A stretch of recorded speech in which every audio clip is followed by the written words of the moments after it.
तो हमारे जीवन में चंद्रमा का क्या महत्व है? हमारे जीवन में चंद्रमा का बहुत महत्वपूर्ण स्थान है, क्योंकि चंद्रमा जो है ना वो हमारे मन का कारक ग्रह है।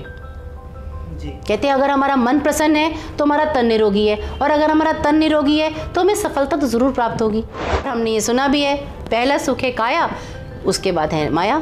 तो जब काया सही रहेगी तो माया तो आएगी ही ना। हाँ जी, हाँ तो चंद्रमा है ना वो हमारी माता का योग कारक ग्रह भी है। जी। अगर हमारे पास हमारी माता का आशीर्वाद होना तो 33 कोटि देवी देवताओं का आशीर्वाद हमेशा हमारे पास रहता है। जी। और हमने तो ये अपनी पुराणों में पढ़ा ही है।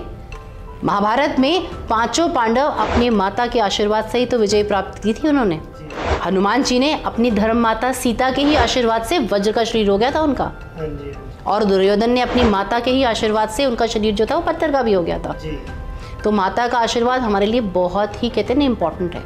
आप किसी भी एस्ट्रोलॉजर के पास जाओ तिवारी जी, तो आप कभी किसी एस्ट्रोलॉजर के पास जाते हैं और आप उनसे पूछते हैं कि मेरी मदर अनवेल हैं या मेरी तबीयत खराब है, कि सबसे पहले वो आपकी कुंडली में देखते हैं कि चंद्रमा कितनी डिग्री का है, किस स्थान पे बैठा हुआ है, नीच का तो नहीं है, और बाकी ग्रहों के साथ उनका कैसा जो है ना इस समय तालमेल चल रहा है।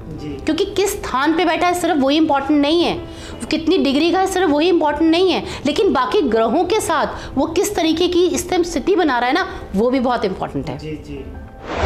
तो चंद्रमा को सूर्य के बाद अगर कोई कहते हैं ना कोई ग्रह जो बहुत ही, हम कहते हैं कि सूर्य के बाद अगर कोई दूसरा ग्रह जो बहुत ही इंपॉर्टेंट है या बहुत ही बलशाली है तो वो चंद्रमा है, क्योंकि सूर्य जो है वो हमारे पिता का स्वरूप है और चंद्रमा हमारी माता का स्वरूप है।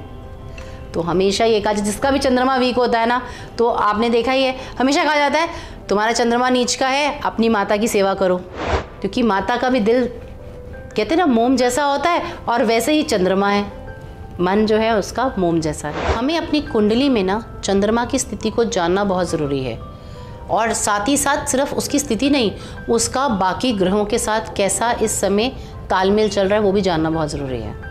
जी।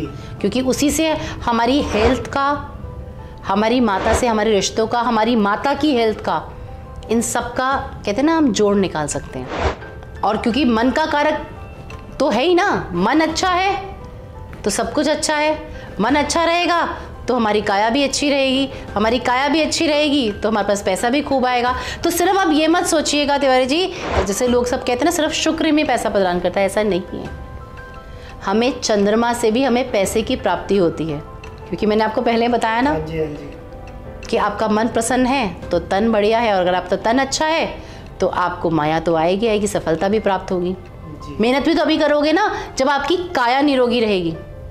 जी बिल्कुल। और अगर आपकी काया भी चाहे निरोगी हो, अगर आपकी माता घर में स्वस्थ नहीं होंगी तो आप कैसे, आपका मन शांति नहीं रहेगा, आपका कार्य में मन ही नहीं लगेगा, आप कुछ भी कर लीजिए। तो ये आप लोग को जानना बहुत ज़रूरी है।